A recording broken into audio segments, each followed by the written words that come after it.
Hello students, welcome to I exam me. This is Sonal Saklani.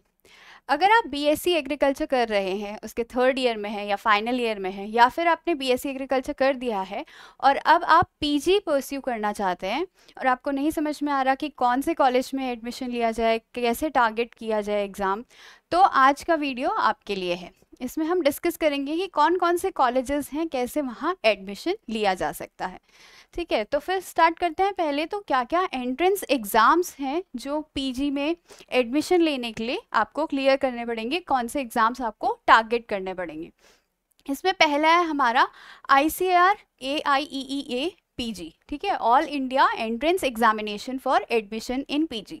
अब ये ICAR conduct करवाता है और ये डिफरेंट जो ICAR एक्रेडिटेड कॉलेजेस और यूनिवर्सिटीज़ हैं ऑल ओवर इंडिया, वहाँ पर उनकी 30% सीट्स के लिए ये एग्ज़ाम आपको देना पड़ेगा। अब इसमें क्या है, अलग अलग स्ट्रीम्स हैं। तो अगर आप एग्रोनॉमी चूज़ करना चाहते हो तो आपको एग्रोनॉमी का पेपर देना पड़ेगा।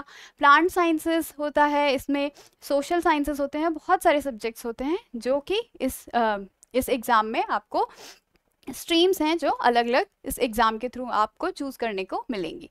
इस एग्ज़ाम में 120 मार्क्स का एक क्वेश्चन पेपर होता है और वो 2 घंटे में आपको सॉल्व करना पड़ता है। इसके बाद क्या है, इसमें रैंकिंग बनती है सब्जेक्ट वाइज और फिर काउंसलिंग के टाइम पे आपको अलग अलग जो कॉलेजेस हैं वो चूज़ करने को मिलते हैं। आप उस टाइम काउंसलिंग के टाइम पे आप चूज़ कर सकते हैं कि आपको कौन से कॉलेज में एडमिशन लेना है।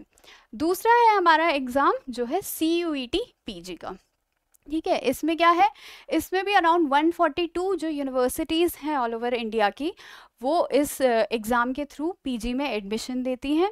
अब कितनी सीट्स इसमें इन्वॉल्व होंगी वो डिपेंड करेगा कि कौन सी यूनिवर्सिटी काउंसलिंग के टाइम पे कितनी अपनी सीट्स वहाँ पर अवेलेबल करवाती है। इसमें भी क्या है, टोटल 100 क्वेश्चंस आते हैं, जिसमें से कि 75 क्वेश्चंस जो होते हैं वो सब्जेक्ट मैटर से रिलेटेड होते हैं। ठीक है, जैसे एग्रीकल्चर का देना चाहते हैं तो एग्रीकल्चर से क्वेश्चंस आएंगे, प्लस 25 क्वेश्चंस क्या है, ये होते हैं जनरल अवेयरनेस के क्वेश्चंस, क्वांट के, रीजनिंग के, तो सारे मिक्सअप होके आते हैं। इंग्लिश के भी इसमें आते हैं 25 क्वेश्चंस। CUET पीजी के थ्रू क्या है, आप अलग अलग कॉलेजेस में एडमिशन ले सकते हैं। CUET UG का भी अब वो होने लगा है, एग्ज़ाम होने लगा है, जिसके थ्रू आप UG में एडमिशन ले सकते हैं। तो पहले ICAR अलग से कंडक्ट करवाता था, अब ICAR CUET UG का एग्ज़ाम होता है अगर UG में एडमिशन लेना है। ठीक है, इसके अलावा क्या है, अलग अलग यूनिवर्सिटी, स्टेट जो यूनिवर्सिटीज़ हैं उनका अलग अलग एग्ज़ाम होता है। जैसे कि आप अगर उत्तराखंड में देखें तो उत्तराखंड में क्या है, GBPUAT का एग्ज़ाम होता है अलग से। तो उसका क्या है, अलग अलग स्टेट्स यूनिवर्सिटीज़ के अलग अलग पैटर्न है। एक यूपी में यूपी कैटेट होता है। ठीक है, अगर आप राजस्थान चले जाएं तो वहाँ पर आता है RAG JET।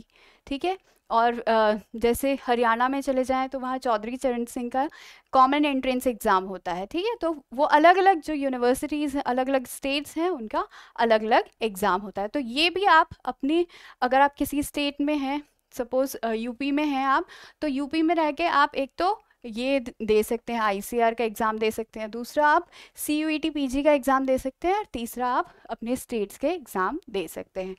ICAR वाला जो एग्ज़ाम है इसमें आपको स्कॉलरशिप भी मिलती है। तो अगर आपने अगर आपकी टॉप रैंकिंग में आई है पोजीशन, तो उसमें क्या है, 12,000 की आपको स्कॉलरशिप मिलती है। ठीक है, उसके नीचे क्या है, जो और नीचे वाली जो रैंकिंग है उनमें NTS की स्कॉलरशिप मिलती है अराउंड 6,000 रुपीज़ की। तो इसमें आपको स्कॉलरशिप भी मिल सकती है, बट इसमें आपको अपना होम स्टेट नहीं मिलेगा। दूसरे, अगर आप स्टेट में एडमिशन लेते हैं दूसरे स्टेट की यूनिवर्सिटीज़ में, तभी ये क्या है, आपको फेलोशिप मिलेगी। ठीक है, अब आते हैं कि कौन कौन से क्या है जो कॉलेजेस हैं आपको चूज़ करने चाहिए। अब देखो, अगर आपकी टॉप रैंकिंग आती है ये ICAR के एग्ज़ाम में, तो आपको चूज़ करने को मिलेगा कि आप कौन सी यूनिवर्सिटी में एडमिशन लेना चाहते हो।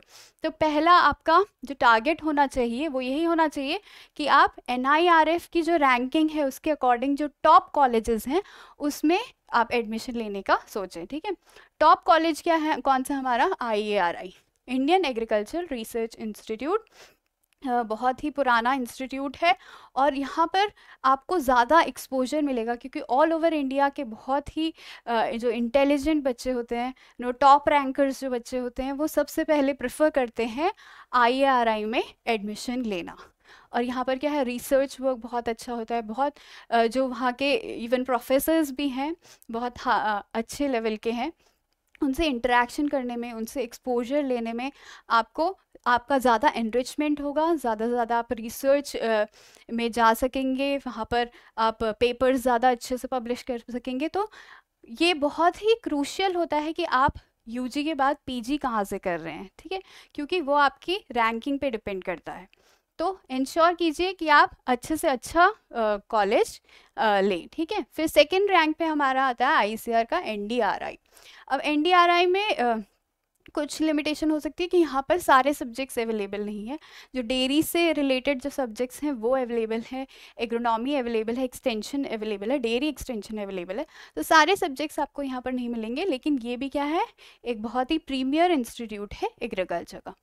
तब तीसरे नंबर पे हमारा है पंजाब एग्रीकल्चर यूनिवर्सिटी, जो कि लुधियाना में सिचुएटेड है। ये भी अच्छी यूनिवर्सिटी है, बट इसमें थोड़ी कुछ प्रॉब्लम हो सकती है कि यहाँ की जो फीस है वो थोड़ी हाई है, तो हो सकता है कुछ बच्चों के लिए थोड़ा लिमिटेशन हो। अगर आप IARI में अगर जाएं तो वहाँ पर फीस काफ़ी कम है। फिर आती है हमारी फोर्थ नंबर पर बनारस हिंदू यूनिवर्सिटी। यहाँ पर भी फ़ीस काफ़ी कम है। अगर फ़ीस देना आपकी लिमिटेशन है तो आप BHU में भी एडमिशन ले सकते हैं, ठीक है। इसके बाद नेक्स्ट आती है हमारी तमिलनाडु एग्रीकल्चर यूनिवर्सिटी, TNAU। ये भी अच्छा कॉलेज है, अच्छा यूनिवर्सिटी है। 6 नंबर पे हमारा IVRI। अब IVRI क्या है, ये जनरली वेटनरी रिसर्च के लिए, वेटनरी वाले जो स्टूडेंट्स हैं उनके लिए है। ये एलाइड वाले जो सब्जेक्ट्स हैं उनका भी रैंकिंग क्या है, इसी में इन्वॉल्व है। वैसे अगर आप सिर्फ एग्रीकल्चर के देखें तो फिर इसके बाद कौन सा आता है हमारा, GBPVAT। वैसे रैंकिंग में IVRI के बाद क्या है, सीफे है, ठीक है, central institute of fisheries education. Fisheries वाले जो भी स्टूडेंट्स हैं उनके लिए ये टॉप रैंकिंग यूनिवर्सिटी होगी फॉर फिशरीज पढ़ने के लिए, ठीक है।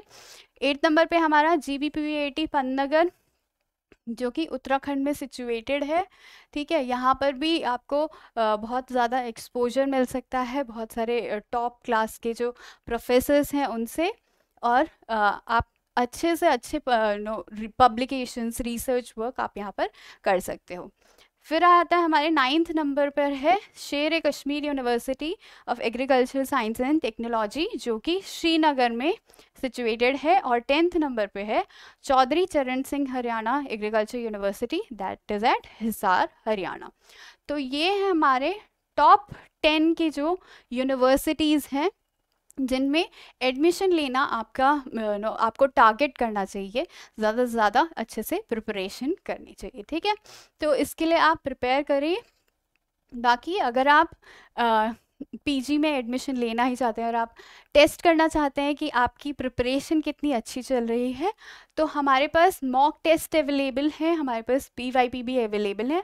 आप हमारी वेबसाइट पे जाके ICAR अगर आप टारगेट कर रहे हैं एग्रोनॉमी सब्जेक्ट से, तो आप इसका भी फ्री मॉक टेस्ट और प्रीवियस ईयर क्वेश्चन पेपर जो है वो यहाँ से चेक कर सकते हैं। अगर आप डिफरेंट वेरियस जो MSc के जो एग्ज़ाम्स होते हैं डिफरेंट स्टेट्स के, इवन अगर CUET भी आपका टारगेट है, तो आप MSc एग्रीकल्चर का PYP और मॉक टेस्ट दोनों ही क्या है अवेलेबल है। इसका कोर्स भी हमारे पास अवेलेबल है।